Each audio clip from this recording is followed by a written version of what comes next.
എനിക്ക് പൂർണ്ണ വിശ്വാസമുണ്ട് ഈ തെരഞ്ഞെടുപ്പിൽ 4-ാം തീയതി റിസൾട്ട് കിട്ടുമ്പോൾ BJP ഭരണത്തിന് ഒരു നല്ലൊരു തിരിച്ചടി കിട്ടാൻ പോവുകയാണ്.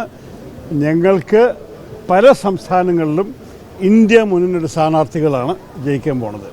ഈ എക്സിറ്റ് പോൾസ് ആരോട് ചോദിച്ചിട്ടാണ് അവരിങ്ങനെ ഒരു കണക്കുണ്ടാക്കിയത് എനിക്കറിയില്ല. പക്ഷേ എൻ്റെ മനസ്സിൽ ചില കാര്യങ്ങൾ അത് വായിക്കുന്നത് എനിക്ക് വിശ്വസിക്കാൻ ബുദ്ധിമുട്ടാണ്. കേരളത്തെക്കുറിച്ച് നിങ്ങൾക്കറിയാം, 26-ാം തീയതിയാണ് നമ്മൾ ജനങ്ങൾ 26 ഏപ്രിലാണ് ജനങ്ങൾ തീരുമാനിച്ചത്. ആ തീരുമാനത്തിലൊരു മാറ്റം ഉണ്ടാവാൻ സാധിക്കില്ലല്ലോ. അപ്പോൾ എന്താണ് അവർ തീരുമാനിച്ചത് കണ്ടുപിടിക്കാൻ നമ്മൾ 4-ാം തീയതി വരെ കാത്തിരിക്കാം. അതുപോലെ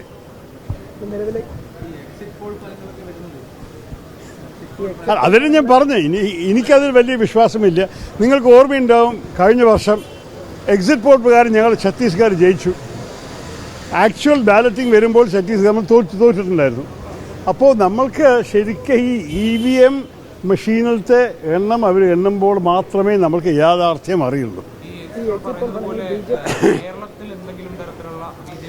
എനിക്കത് വിശ്വസിക്കാൻ ഭയങ്കര ബുദ്ധിമുട്ടാണ്. അതാണ് ഞാൻ പറയണത്. നമ്മൾ ആരോടാണ് അവർ ചോദിച്ചിരിക്കുന്നത്, എങ്ങനെയാണ് ഈ എക്സിറ്റ് പോൾ ചെയ്തിരിക്കുന്നത്? ചില എക്സിറ്റ് പോളുകളിൽ പിന്നെ ഒരു 6-7 പോളുണ്ടല്ലോ. ചിലതിൽ പറയുന്നത് 0-1, ചിലർ പറയുന്നത് 7 വരെ പോകുന്നു. BJPക്ക് 7 സീറ്റ് കിട്ടാനുള്ള സാധ്യത ആരുടെ സ്വപ്നം, സുരേന്ദ്രൻ്റെ സ്വപ്നത്തിൽ കൂടി കണ്ടിട്ടുണ്ടാവില്ല. അപ്പോൾ ഞാൻ പറയട്ടെ, ഇതൊക്കെ നമ്മൾ ഇവർ എങ്ങനെ ചെയ്തു കാര്യങ്ങളെന്ന് പറയാൻ ബുദ്ധിമുട്ടാണ്. പക്ഷേ 4-ാം തീയതി വരെയല്ലേ കാത്തിരിക്കേണ്ടത്. നമ്മൾ ഇത്ര ആഴ്ചകൾ കാത്തിരുന്ന് വോട്ട് ചെയ്ത ശേഷം ഇനി 2 ദിവസം കൂടി കാത്തിരിക്കാം. ഇന്നലെ നിങ്ങൾക്കറിയാമല്ലോ, അവരെല്ലാവരും ഖർഗെ സാഹിബിൻ്റെ വീട്ടിൽ കൂടിയ ശേഷം അദ്ദേഹം പറഞ്ഞു 295. അതാണ് അവരുടെ കൃത്യമായ ഒരു കണക്ക്. അപ്പോൾ നോക്കാം, അദ്ദേഹം പറയുന്നു അതിനും കാത്ത് കിട്ടാനുള്ള സാധ്യത ഉണ്ടാവും, അതിനും കാര്യം ചുരുക്കി കിട്ടില്ല എന്ന്. അപ്പോൾ നമ്മൾ നോക്കാം, 2 ദിവസമല്ലേ ഇനി കാത്തിരിക്കാനുള്ളൂ, കണ്ടുപിടിക്കാമല്ലോ. അതെ, അത് ജയറാം രമേശിൻ്റെ ട്വീറ്റ് ഞാൻ കണ്ടു. എന്തിനാ വിളിച്ച് എന്ത് പറയാനാണ്? ഒരു ഹോം മന്ത്രിയായിട്ട് അഥവാ അദ്ദേഹം പറഞ്ഞു നിങ്ങളുടെ ജോലി കൃത്യമായി കറക്റ്റായി ചേർന്ന് പറയുകയാണെങ്കിൽ ആർക്കും വിരോധം ഉണ്ടാവില്ല. പക്ഷെ എന്തുകൊണ്ടാണ് ഇങ്ങനെ വിളിക്കാൻ ആവശ്യം തോന്നിയത് എനിക്കറിയില്ല. അതിനെക്കുറിച്ച് എൻ്റെ അറിവിൽ സർക്കാരിൻ്റെ വലിയൊരു ക്ലാരിഫിക്കേഷൻ ഉണ്ടായിട്ടുമില്ല. അല്ല, നോക്കൂ, നമ്മളുടെ ഒരു ദുഃഖം നിറഞ്ഞൊരു കാര്യമാണ് ഈ രാജ്യത്തിൻ്റെ അകത്തിപ്പോൾ ഒരു വിശ്വാസക്കുറവുണ്ട് നമ്മുടെ രാഷ്ട്രീയ മേഖലയിൽ.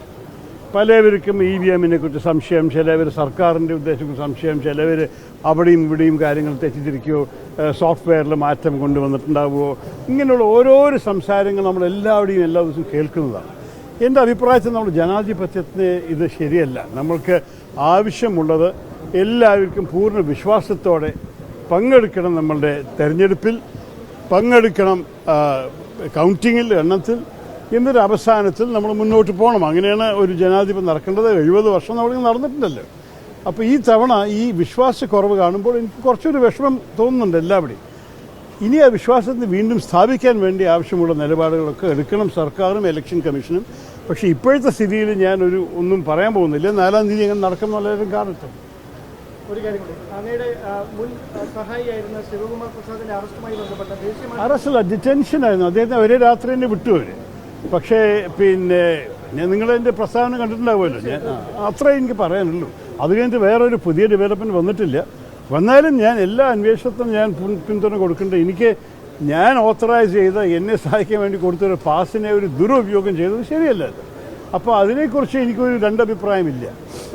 അതിനെക്കുറിച്ച് പിന്നെ അതോറിറ്റീസ്, പോലീസോ കസ്റ്റംസോ ആരായാലും ആവശ്യം പോലെയുള്ള നിലപാട് എടുത്തോട്ടെ, അതെനിക്ക് പ്രശ്നമില്ല. പക്ഷേ ആ പ്രസ്താവന ഇറക്കിയ ശേഷം പുതിയൊരു ഡെവലപ്മെൻറ്റ് ഉണ്ടായിട്ടില്ല കേട്ടോ.